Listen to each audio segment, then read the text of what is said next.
So it is my honor and pleasure to more fully introduce Andrew Gelman to you as a multifaceted, exceptional human being who cares deeply about so many things and leads his professional and personal life with intelligence, quirkiness, integrity, and joy.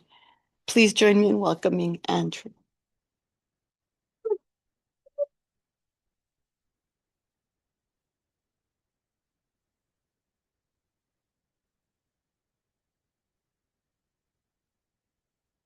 Yeah, I know how Tom Sawyer felt at his funeral now. Um, I thank you, Carolyn. Whatever, I keep saying it's so wonderful. Um, I wanted to well, thank you all for coming in. Also, I can't thank all my collaborators who aren't here, but I wanted to thank a few of my special collaborators and friends who couldn't make it. Aki, he's the person who is the only person so important that he was allowed to speak remotely from his couch, and so that was very nice. And Lauren, who I'm sure would have come, except she just had a baby, so good for her. Um, and Steve Ansalba here, who had a health issue, and so he couldn't come. And extra large, my academic twin, and Jessica, my one of my closest collaborators, and Christian, and Ben, and Francis, and Lizzie, and Phil, my friend of longest standing and also collaborator. So I'll stop there, but and they're not even here with the exception of Aki to hear it, but I want to thank them. I I do want to talk about learning from error, and I want to start with a story, and it's a story about COVID and somebody named Kennedy, who many of you have heard of, who has strong opinions about statistics, and fake data are involved too. Um, and so what happened was back in 2000, there was a survey there at the beginning of the COVID epidemic. There was a survey done at Stanford to estimate the prevalence of COVID exposure. And an estimate was put out, which suggested that COVID exposure was higher than people might have thought, which in a sort of complicated analysis was led to say that actually, like, we shouldn't be so worried about COVID. It's no big deal. Which unfortunately COVID was a big deal, killed over, I guess, 1 million people in this country. But at the time that this study came out, and I looked at it, I did some work with Bob Carpenter, actually. We used Stan, and we had to deal with there's well, you can have, like, maybe the rate of COVID wasn't as high as you think because there were false positives. The people who did the study were experts. They knew about false positives, and they did the usual thing, which is they plugged in the false positive rate. But in this case, the rate of observed data was so low that the uncertainty in the false positive rate itself was important. And when you propagate that uncertainty through, you get more uncertainty. In addition, they had used a kind of weighting procedure to adjust for the fact that it was supposed to be a study of Santa Clara County, but it had more people near Stanford, and they did a certain weighting procedure which didn't really account for certain biases, like the survey overweighted people. Well, there are more people who live near the Stanford area and fewer people live further away. So they overweighted people who live further away, which makes sense, except people in the Stanford area who did the study were presumably more likely to be the so-called worried well, like, I'm here, I can do it. The people who live further away and came to Stanford more likely to have a concern. Why otherwise would they come to do it? So this was a case where the weighting, as often is the case, um, is counterproductive.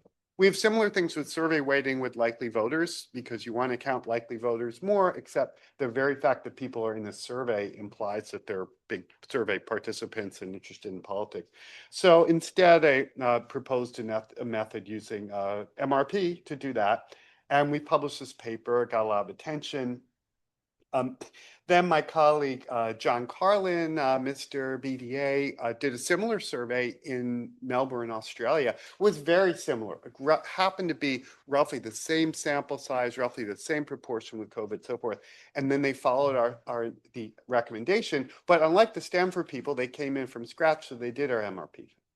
And um, they found something interesting. They started with, I think it was like, I can't remember, so the numbers aren't precise, but something like maybe 1.5% of the people had tested positive.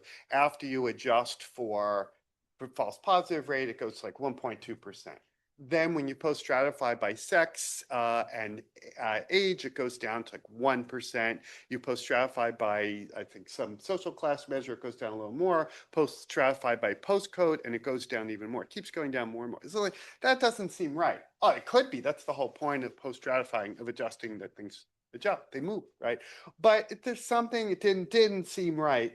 Um, so they I talked with my colleague Lauren Kennedy, that's the Kennedy person who I refer to in the study, and we said we need to, how are we going to figure this out?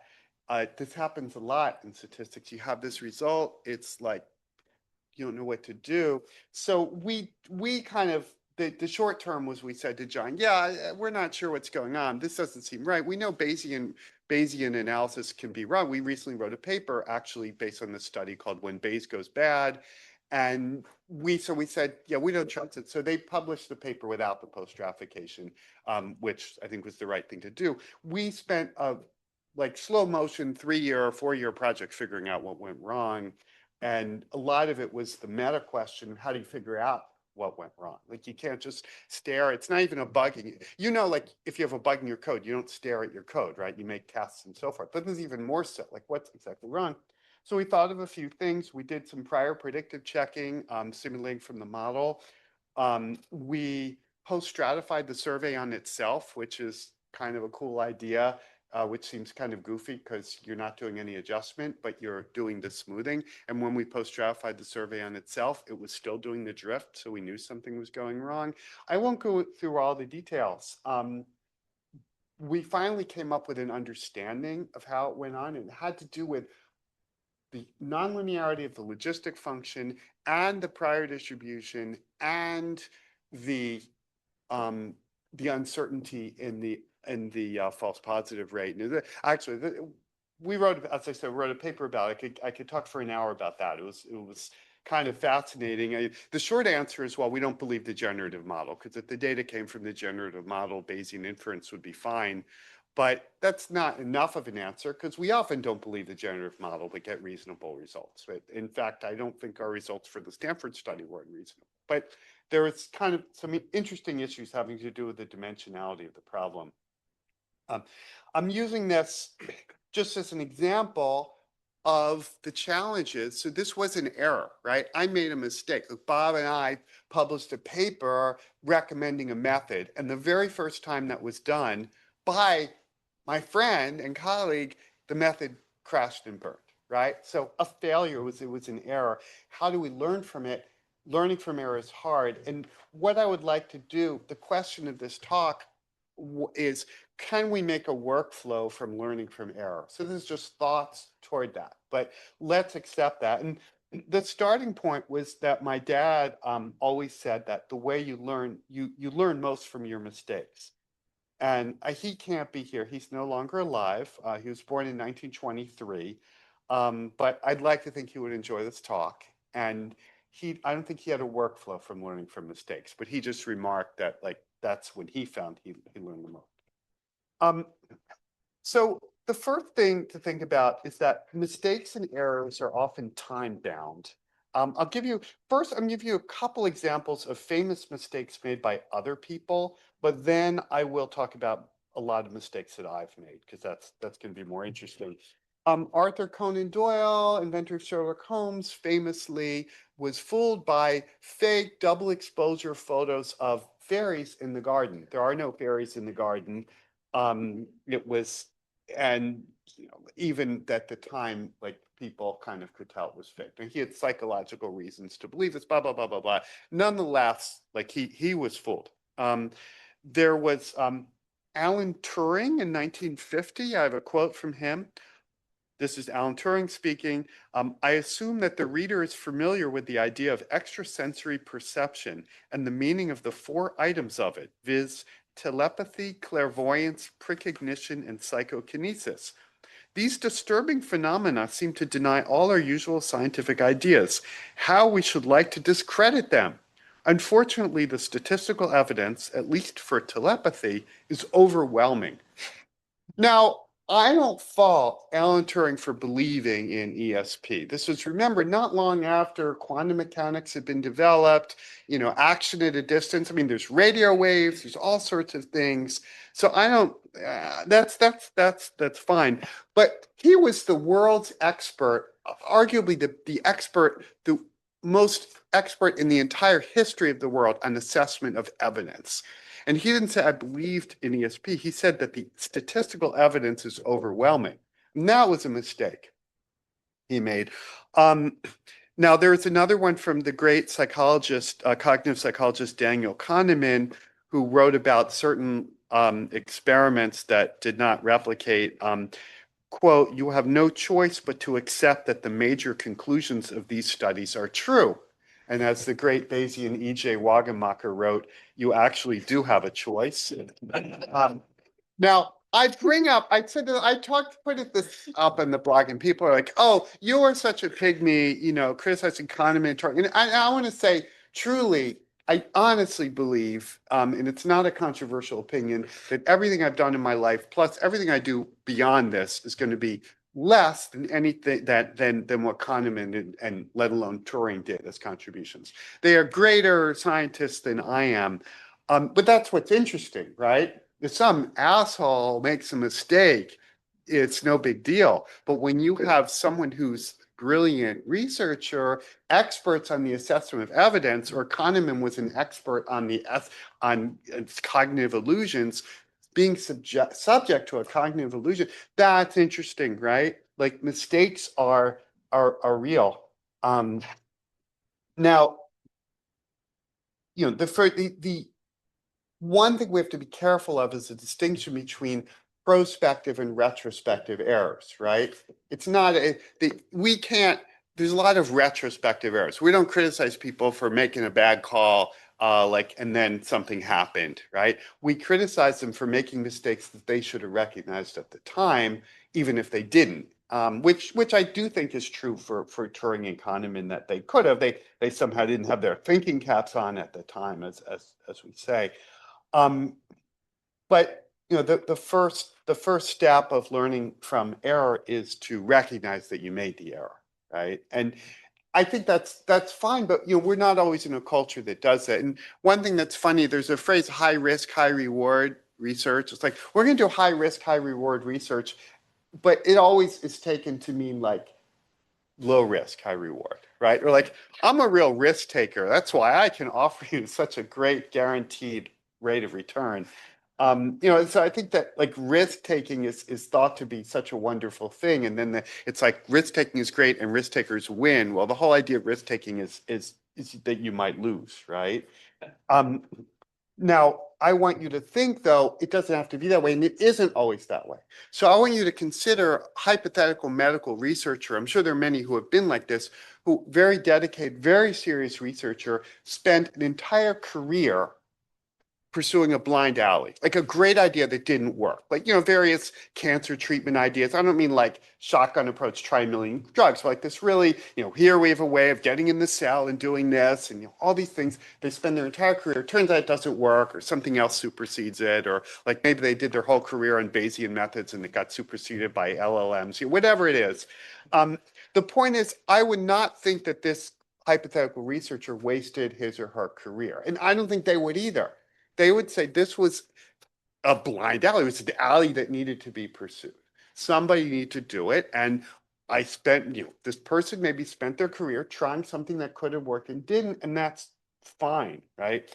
But people don't always have that attitude. I mean, it's hard to have that attitude for your whole career, but people aren't always saying that even for a little bit. So admitting it is a big question. So my question is, can we make a workflow from learning from error? And the idea of workflow is something I've been very enamored of, along with Aki and Richard and my colleagues. Something I've learned, I think, by osmosis from software engineering. Um, to me, in statistics, I thought about this like with BDA and other books.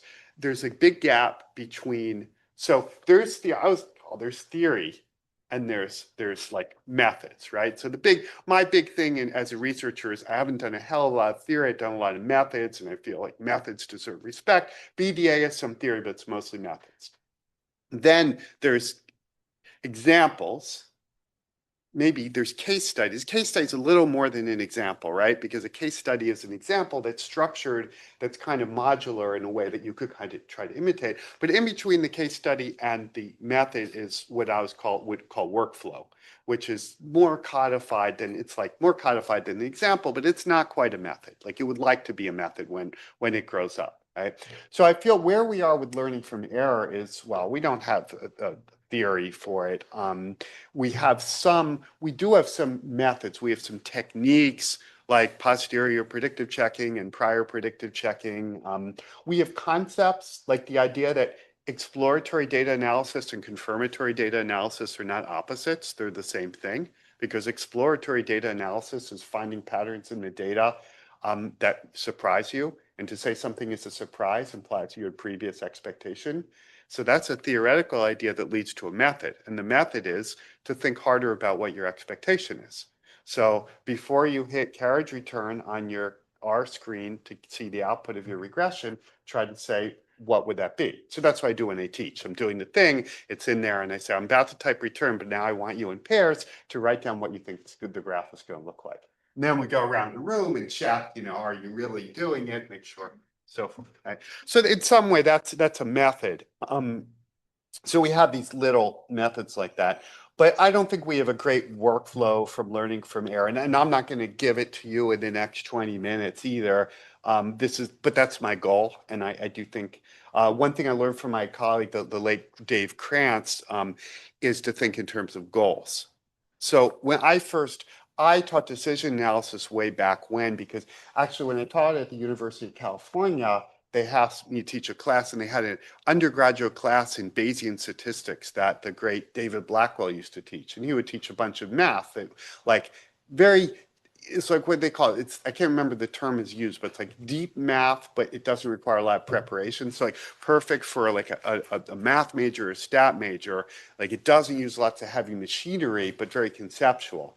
So I had this class. I'm not going to teach a class called Bayesian statistics to undergraduates at Berkeley in 1991 or 92, because to me, Bayesian statistics actually does require a lot of machinery. So I didn't really want to teach them like call it Bayesian statistics. So I ended up teaching decision analysis. So I learned all about decision analysis and taught that. The first half of the course, you build up to the Neumann-Morgenstern theorem, where you can derive utility theory based on the axioms of utility decision making. And then the second half, we talked about applications and all these different examples. So it was fun. But I remember when I met Dave, I read about this, and the literature said the most important part of decision analysis is not evaluating the tree, it's drawing the tree. And there are famous psychology examples where you give people different options, and what they choose depends very strongly on the options. So obviously, we know from survey research also, but it shakes the foundation of classical decision analysis to the core in that way. But then Dave Krantz said to me, no, you have to step one more back. I said, oh, it's all about drawing the tree, right? He said, you have to figure out your options first. And Dave's like, no, he didn't talk that way, actually. They're like, no. He said, no, what you have to do, the most important thing is your goals. If you start with the options, you're already you don't start with the tree. When you're trying to make a decision, solve a problem, you don't start with the different options and say, what should you do? You start with your goals. And I think that's really true.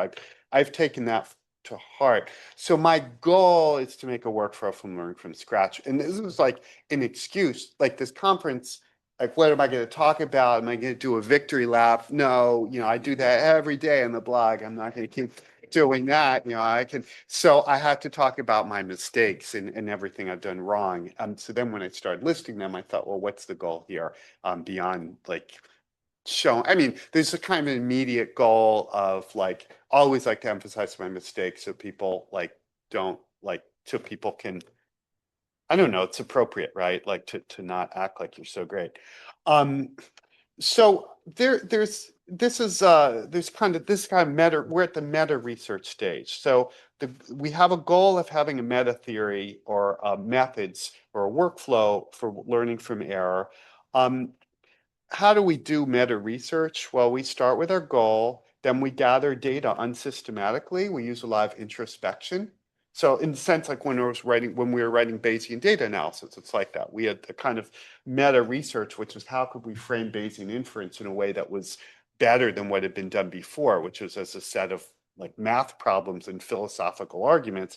So gathering data unsystematically means we looked at a bunch of research that we liked. Then you look, the next part of meta research is look for holes. So we took the examples when we were doing BDA and said, why are these examples failing? What can't we do? Right. So that's what you do next. And then you keep pushing back. And you keep like adding to the beginning, right? Like, and so it's kind of like this in this talk. Like it's like the trays in the cafeteria. I started with a list of mistakes I'd made, and then I said, why am I doing this? Is the meta research. So why was I doing that? And then I started with my story. And so I kept, and that often find when I write that that's like I start writing and then I end up adding more and more to the beginning, which I don't know if that's good or bad. That's a workflow that I have. Um, as often with meta research, and it's typical, not always, but typical in my work, I have no quantitative analysis whatsoever. Recently, I've been doing some work with Eric and Witold, where we've been working using these corpuses, and that's kind of quantitative, and it's unusual for me. I'm much more likely to just introspect and try to come up with an idea and go from there. Okay, so I'm going to list a bunch of mistakes very quickly and try to say what's the potential solution to them. So I have some categories. When Bayes goes bad, communication, places where we've been stuck, things I've missed in data or theory, and others which I probably won't get to. So when Bayes goes bad, there was the problem of estimating the increasing convex function. This was something that Brad Carlin told me about, and then I was working on. It's in my 1996 paper on understanding Bayesian models by pure thought, and it was data on mortality from an insurance company by age, and the mortality rate, but it was a small data set, and it kind of goes up, but it's ziggy, and you want to estimate an underlying mortality curve under the constraint that it'd be increasing in convex, unfortunately. And so you can do a maximum likelihood estimate, and it's pretty good. There's 36 data points, like 35 data points, like I think from ages like 30 to 65, I think. And it has 4 corners, like because it's increasing in convex. Or you could do a Bayesian analysis and with flat prior, which seems okay because I was already using a maximum likelihood estimate, so it seems pretty innocuous. Bayesian analysis with a flat prior is terrible. The data look like this, and the maximum likelihood estimate kind of fits the data, but the posterior draws are all too high. They're all super quadratic because the prior in 35 dimensions really wants to be quadratic. It's, as Aki might say, it's not a, or Ben might say, it's not a predictively consistent prior. It's just some thing I did. So what's the solution to that? So that was a problem, like bad answer. Okay, so it's a mistake in the sense that in BDA we kind of recommend flat priors, and the solution is to do more modeling there. No, I think you have to just say it's increasing convexity constraint is not enough. It's a very interesting example, unusual, because not only it's a lot of examples where Bayes goes bad, but this is an example where the maximum likelihood estimate is better than the Bayesian estimate. It's better than the posterior mean, and it's better than any reasonable Bayesian summary. So unusual in that way. Then another example was, I've talked about this one before, if you get an estimate, get some data, you do an experiment, you estimate one standard error away from zero, you do what we say in BDA or in ARM, and you have a flat prior, then you find out that there's a posterior probability of 83% that you got the sign of the effect correct, implying that you'd be willing to bet 5 to 1 in favor of something based on a estimate that's one standard error away from zero, which is kind of the definition of being noisy. That's a mistake. That can't be right. And the solution there is to use informative priors. But one thing I learned from that mistake that's interesting is that our methods are often better in practice than theory, which sounds weird, but it's because the method includes lots of things you wouldn't do. So we have a lot of flat priors in Bayesian data analysis, but we wouldn't use it there, right? So you don't do those stupid things. And so the practical version is a little better, but it's good to figure out what went wrong. I already told you about the COVID survey. The solution there, I would say, is prior predictive checking. The Jeff Lax and Justin Phillips here from Columbia. Shortly after we were doing red state, blue state, they became enamored of MRP, and they used it to estimate public opinion on 38 different issues, how they trended over time. And we were using LME4 back then in our pre-Stan era. And it works fine. Like in any given example, like you can, in fact, in red state, blue state, I think we're using LME4, which is this marginal maximum likelihood approach. In any given example, it will give you a reasonable result. So they're doing it in poll after poll, and they're finding some issues when you look at the public opinion by state, it was very strongly predicted, basically perfectly predicted by Republican vote share in the state. And other issues were very variable, lots of more scatter plots you can see in the graph there. And it was like jumping around from one issue to another, which is interesting, right? Some issues, public opinion is very strongly predicted, but well, it turns out no, that with Mr. P, you need group level predictors. That's super important. Otherwise, I think we heard about that yesterday. And the driving factor is the unexplained state level variance, which itself is very noisy, is very variable. Now, when you do a Bayesian inference and you look at the posterior for the unexplained group level variance parameter, it's typically very variable. But like you just think of that as like, oh, that's uncertainty. There's high variation in the posterior distribution. I don't know where, so I average over it. That seems fine. But the funny thing is, if high uncertainty when you do one analysis maps directly to high variability when you do repeated analyses, it's just kind of it's a different version of that. And usually, like, I had this like Bayesian attitude, like, I don't care about the other analyses. I don't care about the standard error. I don't care about variation. I don't care about sampling distribution. I just care about the uncertainty of my estimate. But actually, in this case, they're doing the same thing over and over again, which is what I recommend. I call it the secret weapon. And you're getting all this spurious variation. And that you could say that was coming from our computational method. It was coming partly because we used a flat prior and unexplained group level variance, which isn't right, partly because we were summarizing this by the posterior mode, which is very variable, which led to research with Sophia and others on a more stable prior if you're going to use a point estimate like LME4. And I know Dan Simpson hates that stuff, but I like it. But also you could say it was a conceptual error that we had, I hadn't really thought about the importance. I hadn't been kind of frequentist enough in my thinking in that way. Okay, I will,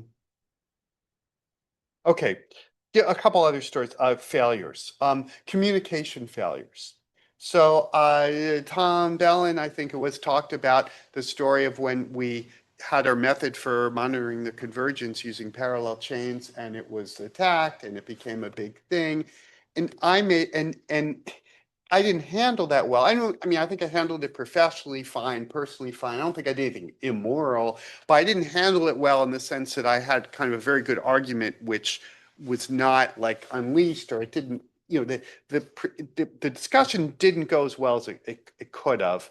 And I think the solution to that was that I had to have, I want to say I want to understand the other side better, but I don't mean this in a kind of sappy like thing, like, oh yeah, other people have feelings too, you shouldn't show people they're idiots, you have to like give them a way out. That's not what I mean. What I mean is if someone disagrees with you, even if they're wrong, like not just like difference of opinion, but they're wrong on the merits, there's a reason why they're disagreeing. And so in this case, the person who was arguing against doing multiple chains was arguing against the moral hazard, which is there are some problems that are legitimately hard, like running the icing model when it's cold, and you could run something for a million iterations and still not get good mixing. You might do multiple chains and it might look okay. And so I think he didn't express this himself. It takes work to figure out what the other person's goal truly is. Okay, you wouldn't have interviewed him at the time of fine, but if I had thought about it, he was reacting against the moral hazard where I'm saying I have this way where you run your chains shorter and you can get this feeling of confidence out of that, and that seems wrong. And I feel like the way to address that is to say, yes, there's a moral hazard. However, there's also a moral hazard of running one chain and so forth. So let's talk about this. Let's move it to that discussion.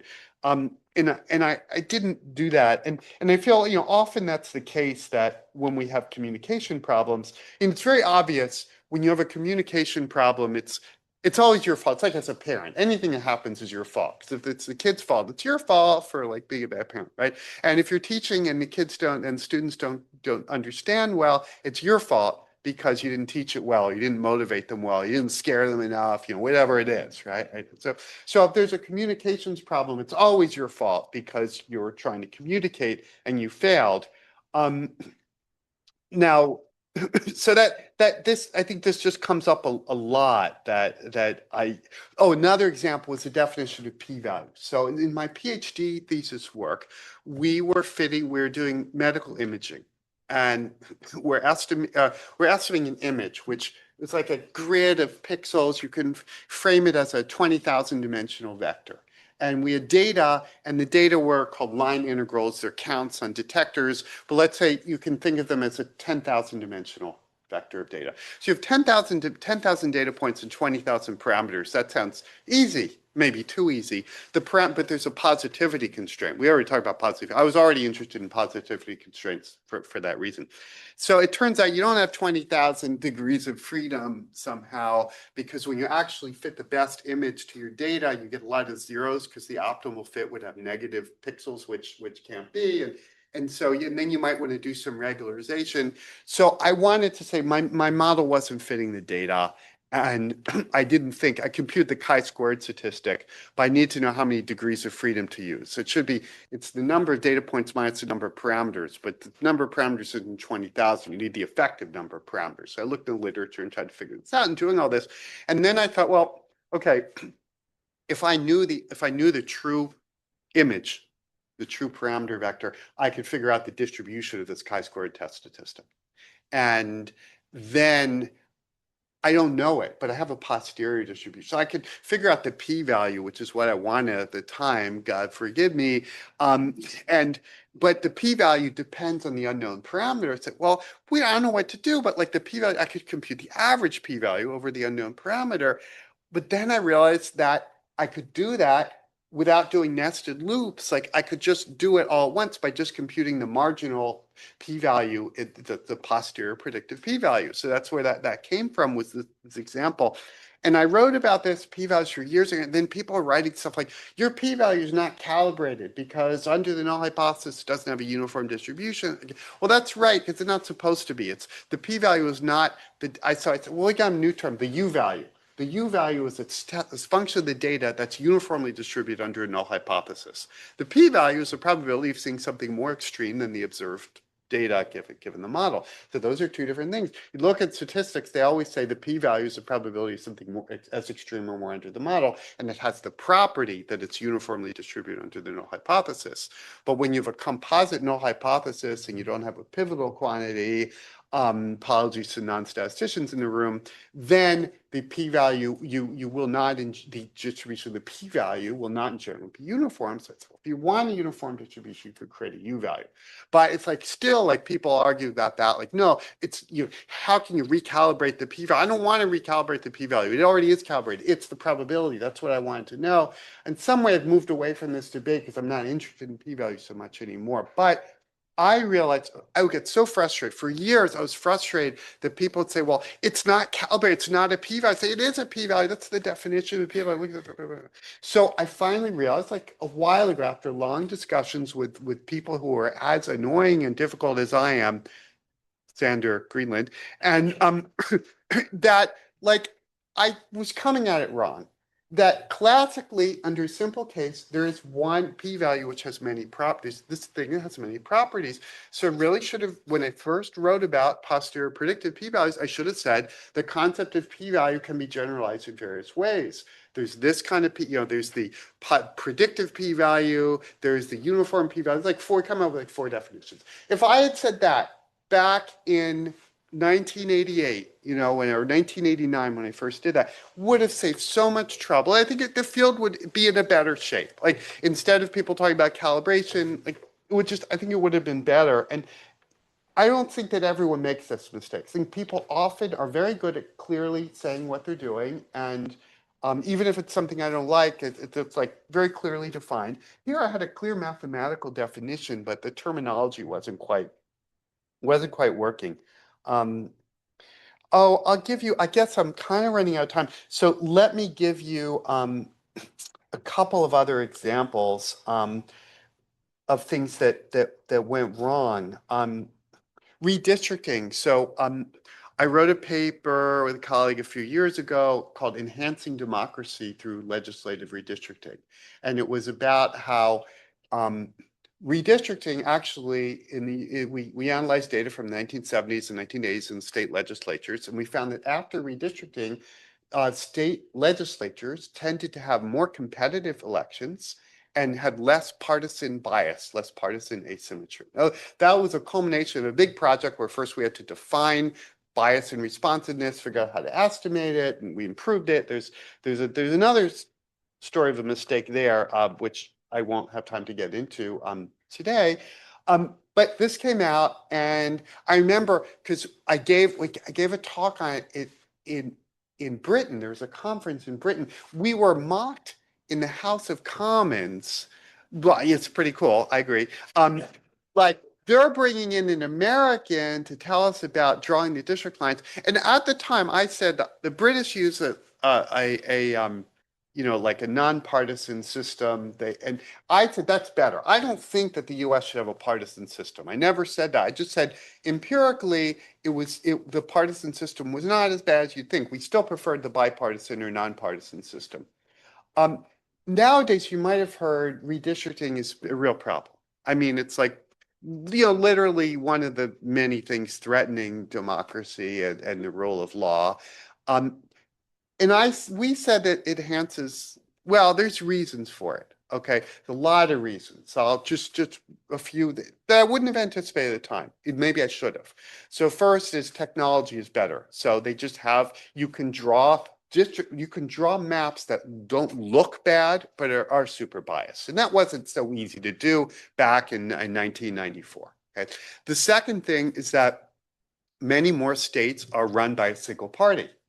And so this used to be you'd have to get the governor, the legislature to agree, and also the state courts would have to approve.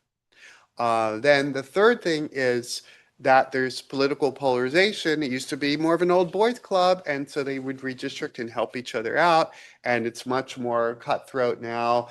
Fourth thing is at the federal level, you might have heard there's this thing called the Supreme Court, and it's a branch of the Republican Party that has been ruling about redistricting.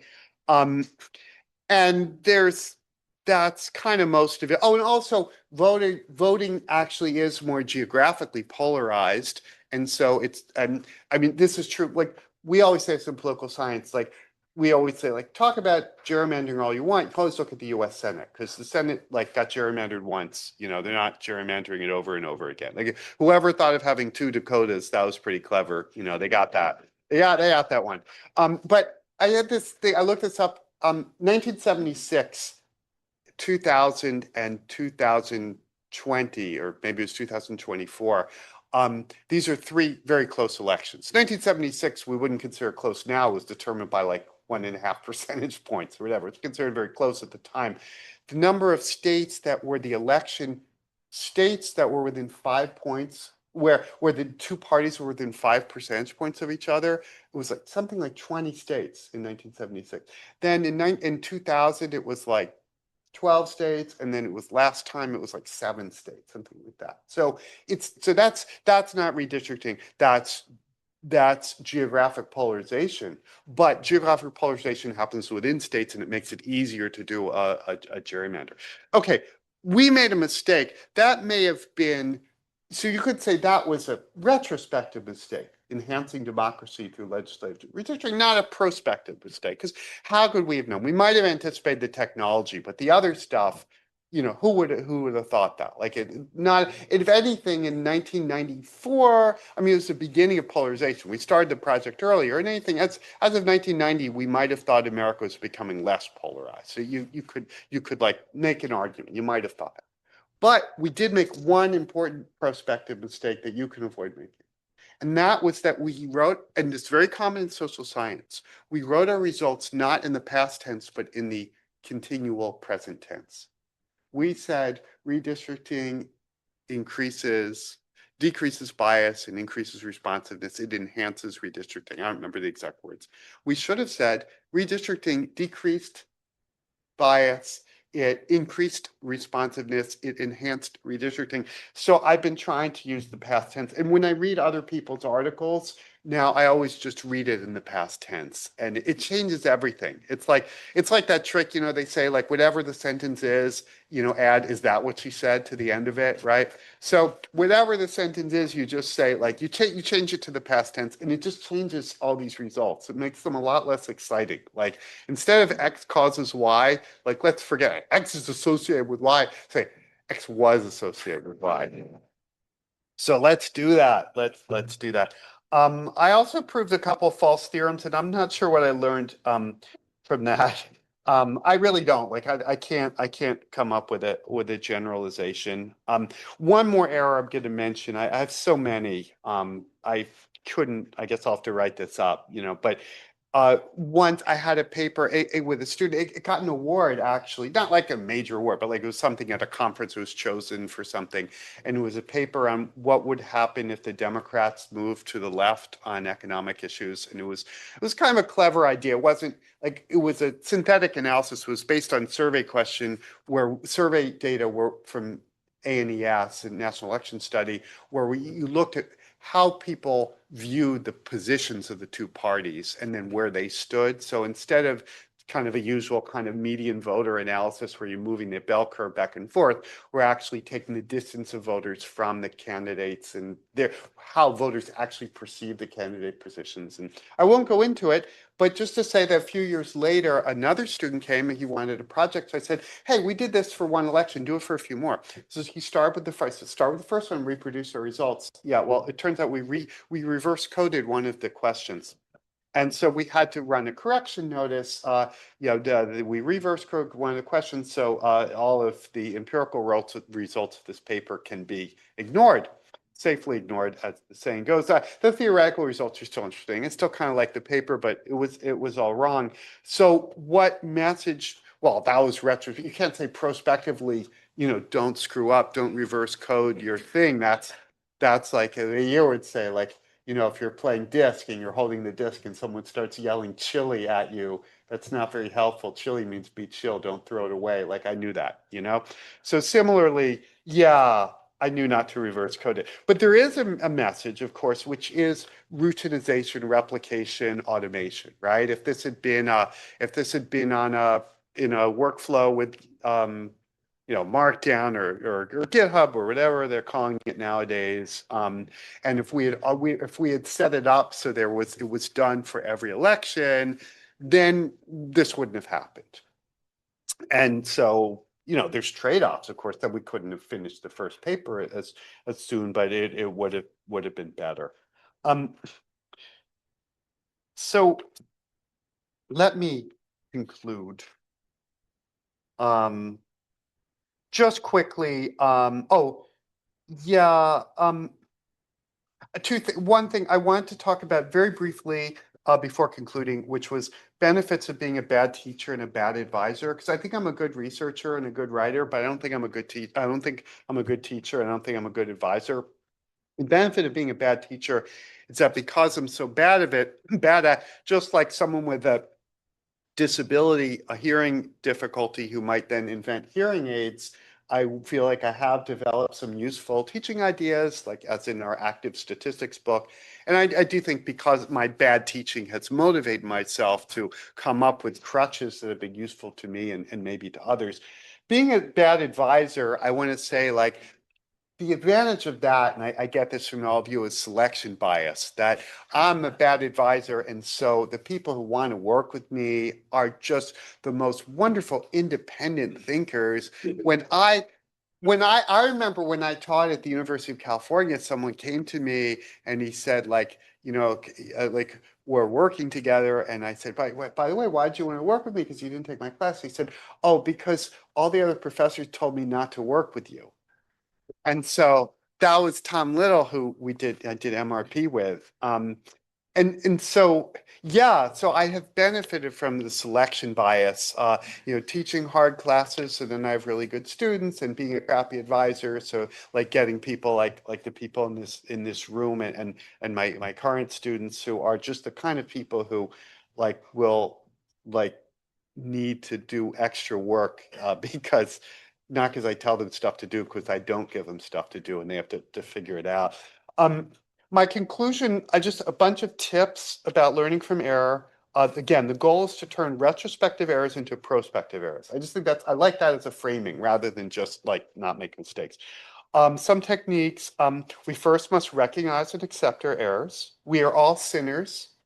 I thought about this because once I was taking a taxi to some conference and it was early in the morning on Sunday morning, the taxi driver was listening to some Bible thumper. You are a sinner, you're a sinner. And like I recognized this, when I got home from the show, I told Carolyn, I said, we are all sinners. I realized this because we all make mistakes. And the first step is to realize that you are a sinner. Like I believe this. I don't believe in the hypothetical supreme being and all that. But I'm saying, like, we are all sinners. We make mistakes, moral errors, and technical errors and so forth. And that you have to recognize that first. And Carolyn said, do not tell that to your students in class tomorrow.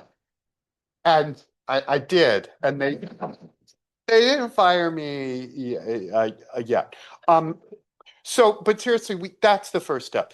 Also, another thing, whatever we can't do, don't worry, because we're already doing it. And what I mean by that is like when I think about like, the talk. Yeah, Ben's talk on the table few. No, seriously, it's like the very first talk, second talk. Ben's talk on table fusion, which was about if you don't have the census variable, what do you do? And it's like a really hard problem, and it really gets us stuck in survey research all the time.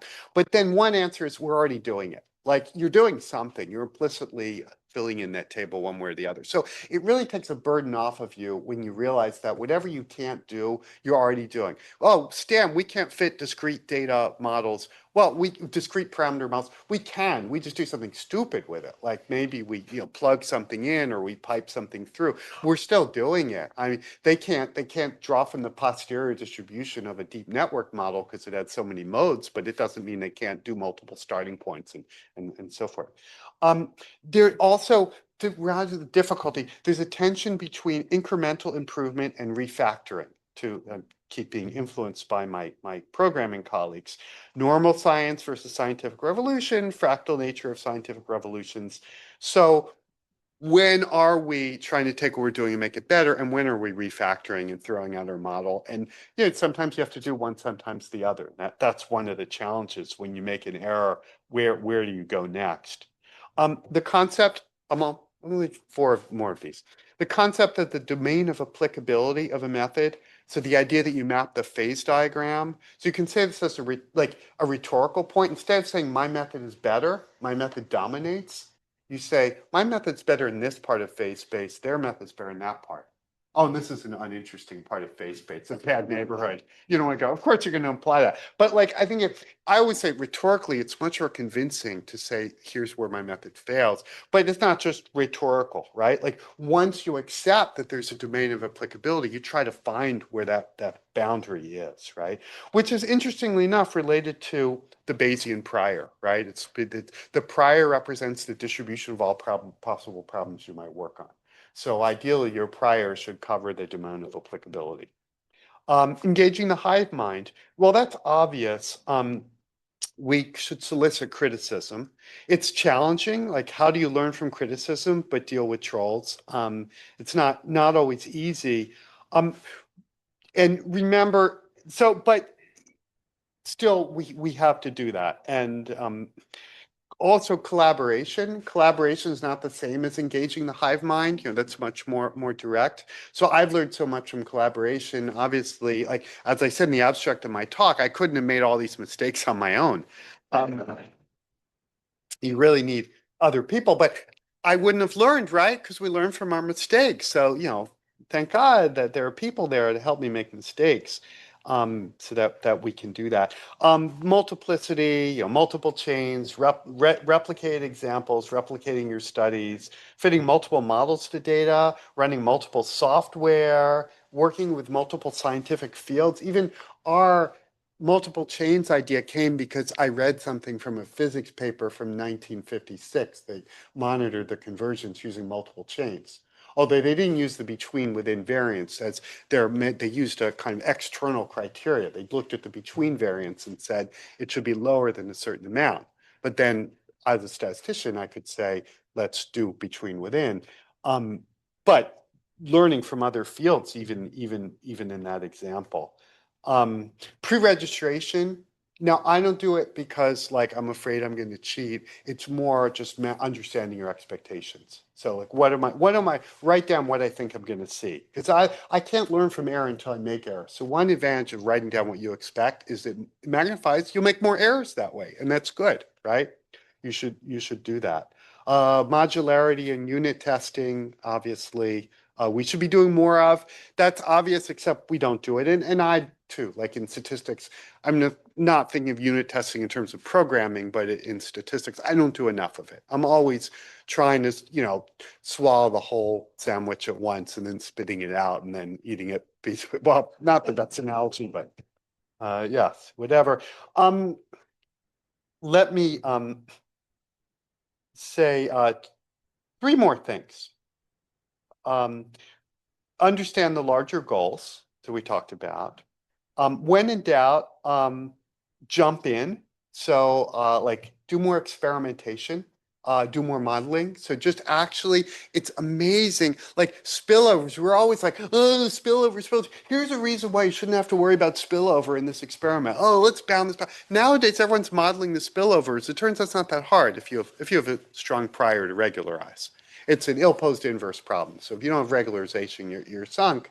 But it's like you just model it. There's so many things where you just model it, do it, or you just run the experiment and you learn instead of yammering about what might happen.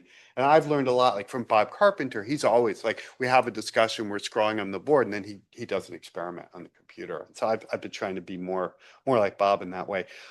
Finally, a communication thing, which I've been working on ever since BDA.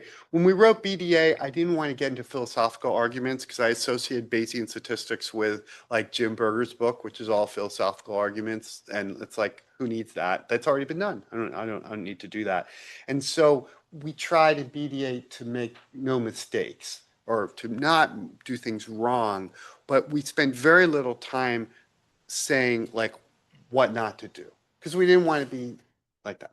But I feel then it's not enough to avoid the potholes. If you see a pothole, you should put a flag in it, right? And so I think we have to be. I think that's a communication issue um, that we should be doing. And I do feel we got a lot of that in the talks here. I really loved all the talks today and yesterday, and thank you all so much for coming and collaborating and going beyond anything that I'll ever do.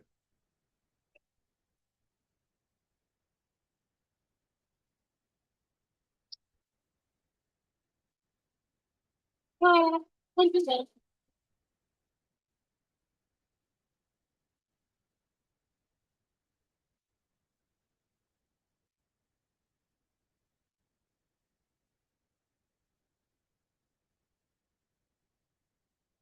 You don't take questions?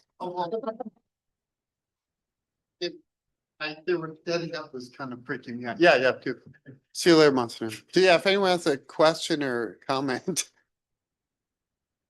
they can do that. Or not. I mean, they don't have Oh, to. I'll have the first one. What's next? Oh, well, You got elected to NAS. What's your next? Go. well, we have to, with Jonah, we have to finish the MRPW Okay. paper, and then we want to do the causal MRPW, and now I want to do this thing with Yu Ling for that. And then we have a few books. I mean, there's BDA4, and then I want to write the Rationalizing the World book, and then there's the counting book, and I'm we're doing trickle down polarization, and the squealer paper is almost out, and then we'd like to actually build the squealer. So that's a few things that we're doing. So Nobel Prize is not on the goal list? I don't, I mean, these things are always nice, but that it's not, these things aren't good. Like, they're not good institutions, because I think that they create a net unhappiness because more people don't get it than do. So I always like getting awards, but I don't like to think about it. I feel like it's a negative sum game, really. Yeah. I won't turn down awards that I get. I keep them. I have a pile of them, but I don't like them in principle.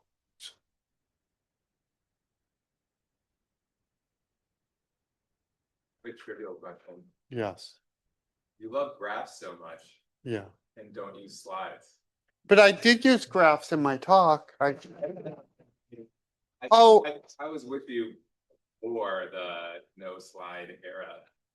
Oh, I just think that I think when I have the slide, people are looking at the slide and they're not really focusing on what I'm saying. So that's why I draw the graph like that. I would sometimes use the board. I just didn't have that much to draw here. So, but yeah, it's just that I had a friend in grad school, Joe Schaefer, who gave me very good advice about slides back when I was doing that, to have fewer words. Like, he said, you just have to, like, you don't need to have complete sentences. You could just have a couple nouns, the occasional verb, like that, just fewer words. So I was always into that. But then there was a point where I kind of was switching to mostly just using graphs or clip art or a few words, because then I could talk and say what I wanted to say.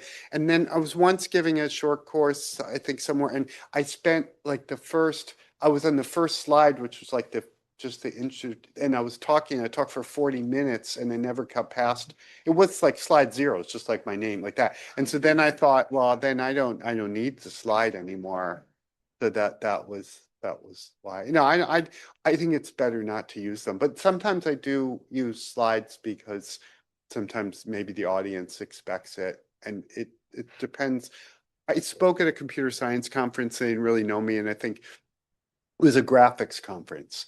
And then Jessica was like, they didn't like your talk. I could tell that, like, because it was fine. I went to a talk once and I went pretty well. And Bob Carpenter says, well, you don't know that. It's only the people who liked it are going to tell you that, which is a real statistical point that Bob made. So thanks there. But this other time, like, I knew everybody hated it because of the expectations. It reminds me of one thing I spoke at a computer. No, it was our first Stan grant. We got money, this exascale thing, whatever.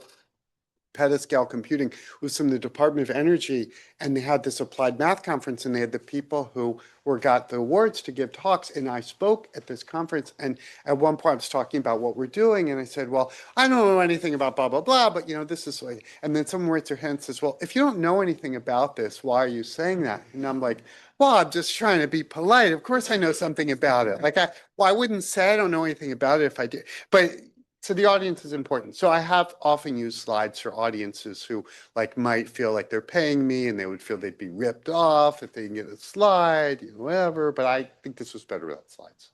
I think this talk would have been worse with slides.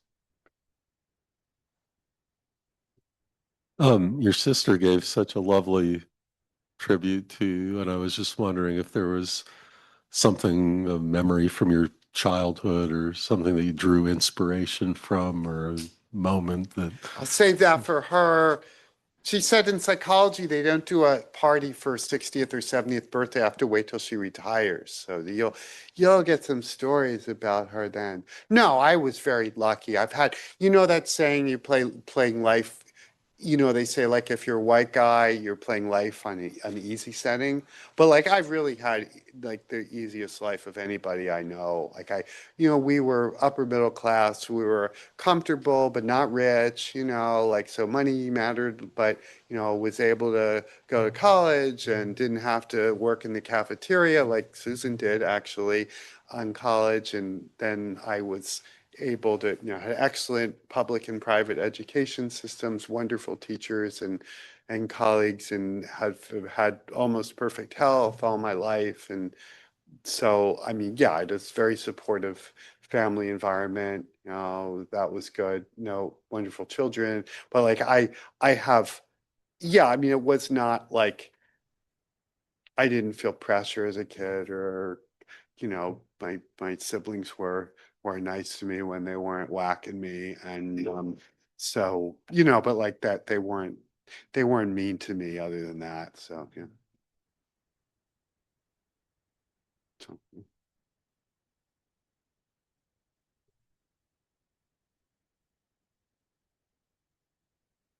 well, if that's all, let me just say I hope that we can do what we can to help everybody or more people be able to live life on easy setting. So I'd like to do my part to help that.